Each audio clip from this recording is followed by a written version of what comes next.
All right. Hey, everybody. Brandis here, and welcome to my channel, Step Into a New Day Life Coaching. Today's topic is going to be something that I've wanted to talk about for a long time, and that is grief and healing. And I believe this is going to be part one. So if this is something that you're interested in, please stay with me.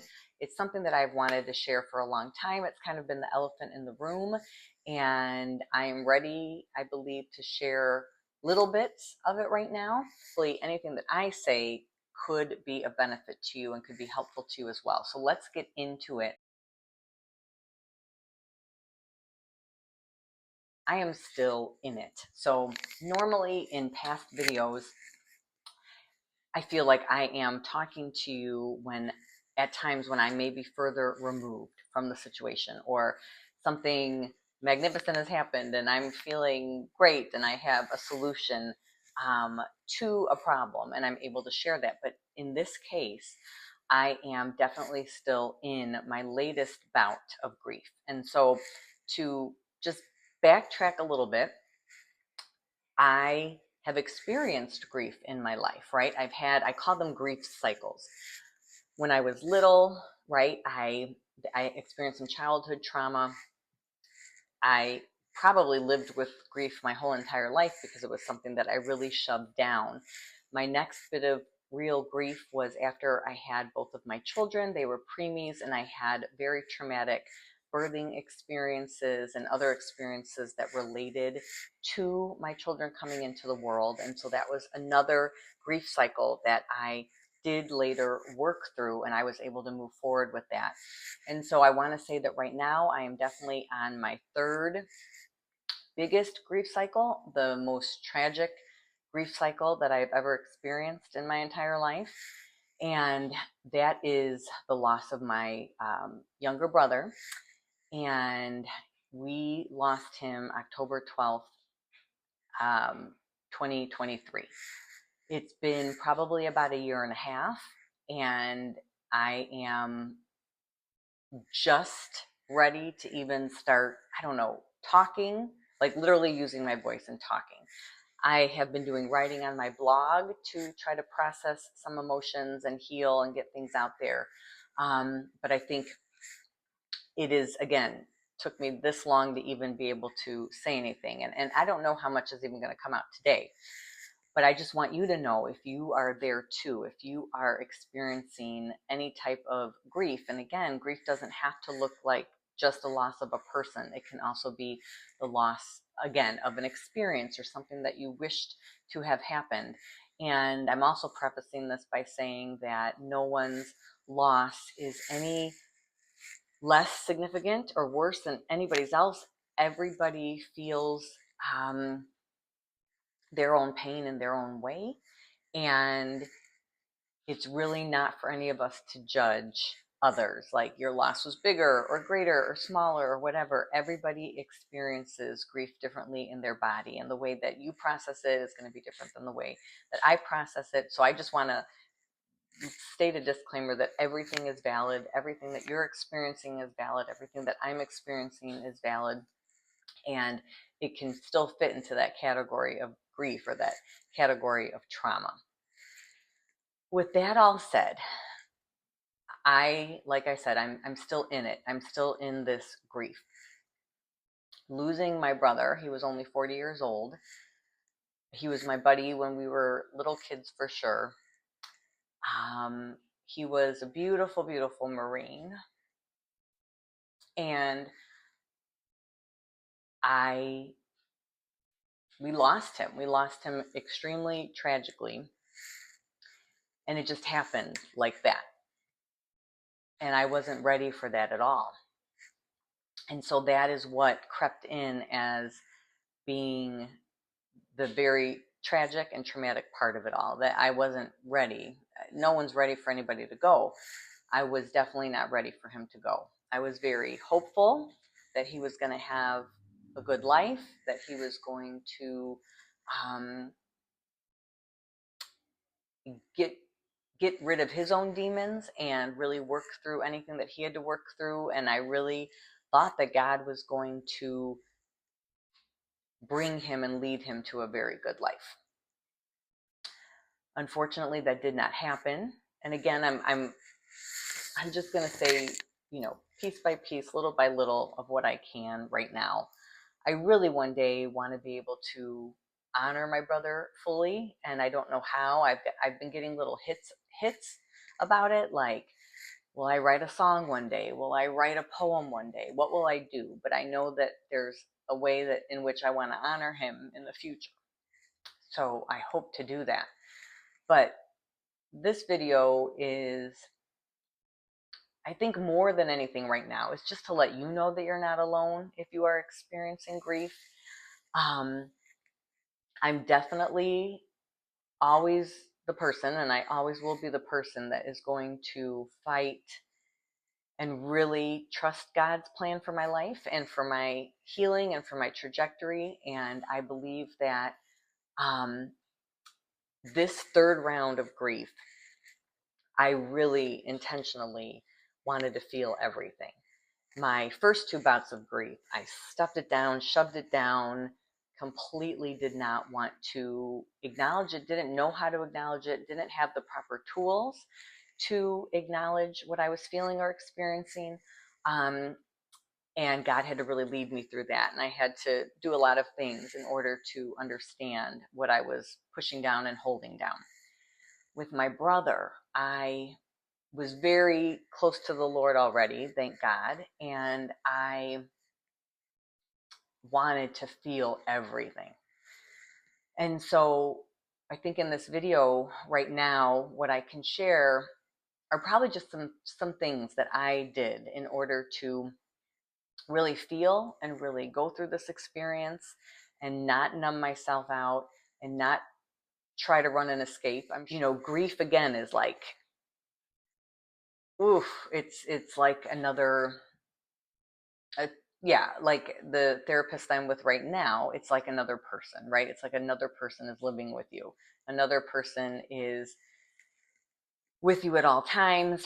And definitely with something so tragic, it's visiting me all the time.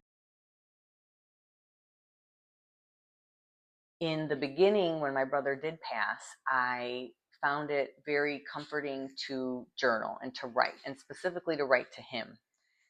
At the time when he did pass, I felt so close to him. I don't know if any of you have experienced that, but when someone passes, at that in the initial moments or days, you can almost feel like they're closer to you than they were before. So it was very helpful to me to journal, be totally real with my brother, like for real, like everything that I was feeling, things that came up, all of that, to be real and to write to him and let him know everything that I was experiencing.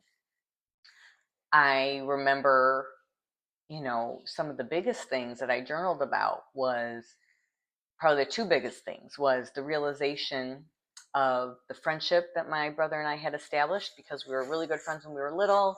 And then he kind of went off into his own world in, middle school, high school, and in his 20s. And then I guess slowly, like I don't know, early 30s, mid 30s, like slowly just our relationship kind of came back. And definitely those last couple years, it's like he became my friend again, not just my brother, but my friend. And I was able to talk to him on the phone, and we were able to just, share stories and laugh. And I remember, just having to journal and tell him, because I don't know if I ever told him how much of a friend he had become to me. And so journaling this and writing this down and telling him was very helpful to me, to be able to share that and to be able to let him know that. So I encourage you, if there's something that you feel like you maybe never told your person that passed, or even in a grief situation where you didn't lose somebody, if there is just something left unsaid about the situation, just to write it down, or to write it to that situation if it's not a person. The second thing that I journaled about was, where I allowed anger to surface. And I was angry that I never got to give him one final hug. I never got to do that. And it was, again, therapeutic that I was able to write down and express my anger. Well, why couldn't I give him one more hug, right? But just being able to write that down and express that was very important for me. So I would say in the beginning stages, journaling was so, so important. And there would be days where I would be completely knocked down, and you feel like it's just such a heavy, heavy blanket that just completely knocks you down. And I would just have to go sit in my chair, and I had a prayer shawl from church, and I would just have to wrap it around me, and I would just have to sit in it. And I would have to, you know, just let, again, whatever come up, whatever feelings, whatever thoughts, whatever regret, whatever sadness, whatever, I wanted to feel it, and I let it all come up. And I would just feel the presence of God, and I would feel my brother with me too, and I just let that happen. Journaling, really just sitting down with your feelings and letting it happen, and not trying to just distract yourself, for me personally in the beginning was helpful. The next step was to find a good therapist, preferably a grief therapist, someone that can really help you in that. When I went through my grief with my kiddos, after having my kiddos and having postpartum depression and PTSD, like, I didn't get a therapist for a long time. I wish that I would have tended to myself a lot sooner. I did not. And so I'm very thankful that I was able to tend to myself a lot earlier and just like get what I needed to get into place right away. I got it into place. Don't skimp on yourself. You deserve any help, any support, anything it is that you need. If you need it, you need it. And ask for it. Pray about it. Let God guide you to the people that you need to go to, and get the help it is that you need for yourself. Because I don't believe that this grief that we experience is something that is supposed to hold us down forever, right? The only way to get through it is to go through it. And there might be people that stuff it down like I did. I was one of those people that stuffed things down for years and years and years and years. And I don't think that that was the healthiest thing to do. And so I think if we really can work through it, I think God really has something amazing on the other side of it. I don't know what it is yet for me, but I'm trusting in Him. I'm trusting in His plan that there's something amazing that's going to take place after really going through grief. So that's my encouragement to you, to just really get your support into place. Okay, so that was probably the third most important thing. So we've got journaling, we've got really sitting with your feelings, we've got getting a therapist in place, get somebody in place, a grief counselor, somebody, go to a grief group, get that in place as well. And my latest endeavor, once again, has been EMDR therapy. And that is something that I did years ago, and it was extremely helpful to me. And I knew I needed it. I knew I needed EMDR therapy. And the reason for this is because my body was literally reacting. And that's what EMDR is good for, is because our body stores memories, it stores trauma, it stores our feelings, it stores our grief, it stores everything. And it can be making your body react in certain ways. And it is through EMDR therapy that it is able to correct some bodily systems. So again, TMI, not too much information here, but for literally about a year or more, I was just having extreme gastrointestinal pain, diarrhea. It was just not stopping. It would just be every day. It wasn't horrible. It wasn't going on like all day long or anything like that, but it was constant. And I probably, I didn't go on any type of antidepressant or anti-anxiety or anything like that. Again, that just wasn't the path I chose for myself. I mean, my brother's death has brought me on such a journey to go back to my very childhood, when I had an incident with my poor little brother where I slammed his finger in the door, and we literally started there in therapy.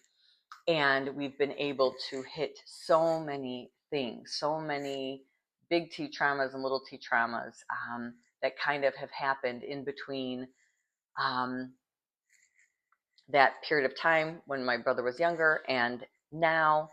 And I do believe that it is preparing me for work that I'm supposed to do in the future. It's cleaning up, it's reorganizing, it's helping my energetic state, it's helping the way that I view myself, it's helping the way that I see the world and my perspective.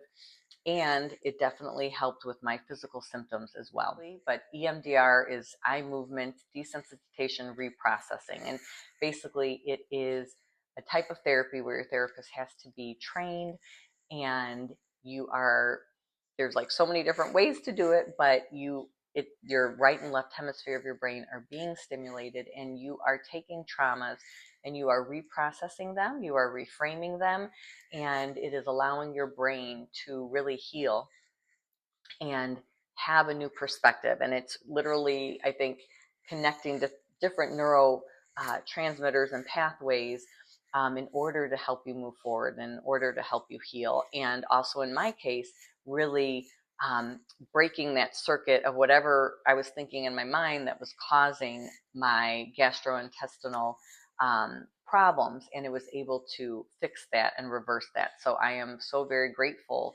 for things like that. And I knew that that's what I needed. And so I followed that. So whatever you feel you need, whatever you feel God, wherever he's sending you, or the people or the places, or, if you get different words or whatever, like follow that. And you can't be wrong. I remember like landing in my therapist's office for EMDR, and I saw like so many cardinals that first time that I was there. And whenever I see a cardinal, I know that I'm on the right path. I know that I'm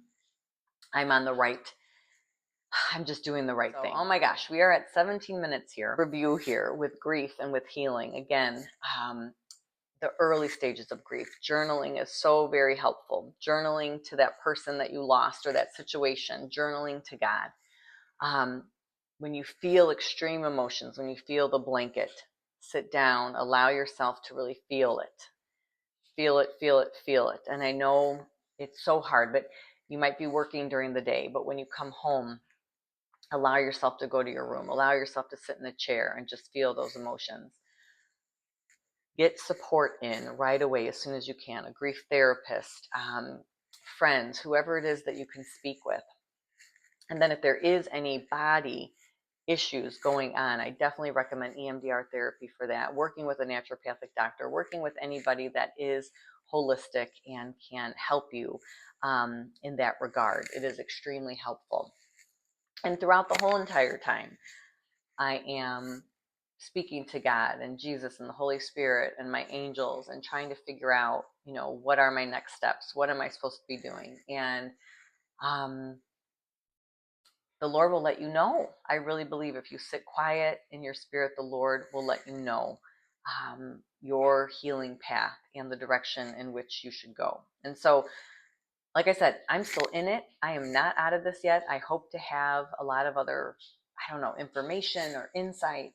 I have so many things, but this was just a little tidbit of what I wanted to communicate. I can let you know that there'll probably be another part coming on this, because grief for sure has made itself known in my life. And so for whatever reason, I feel like God has called me to be some type of representative of it. And I think of a person that can continue to work through it and overcome. But I know that grief, and especially with my brother, it is not ever going to go away. And the beautiful, and I want to say this, like this beautiful heartache that I feel when I think about him it's beautiful. And I never want that to go away. And it will be a constant reminder of his beauty and his,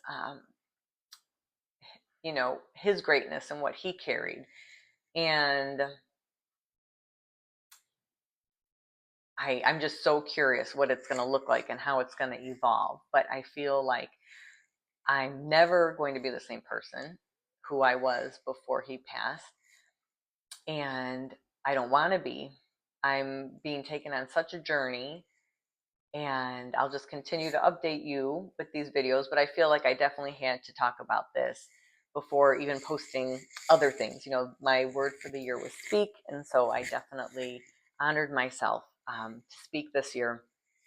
And this is my little tiptoeing in about really speaking about my brother. So I think this is the best that I can do today. I hope that some of this information about grief and healing could be helpful to you. And I think this will be, you know, probably some type of topic on this channel, along with other life coaching topics and motivation and, you know, just how to move forward, because I love talking about that. I love talking about home, mind, body, spirit. And so just thank you for being here with me. Thank you for listening. I will see you in my next video. If there's any questions or concerns or anything that you have, please feel free to email me. Brandis at stepintoanewday.com. And I would love to, just be here, share stories, what's going on. Thank you guys so much for listening, and I will see you in my next video. Bye.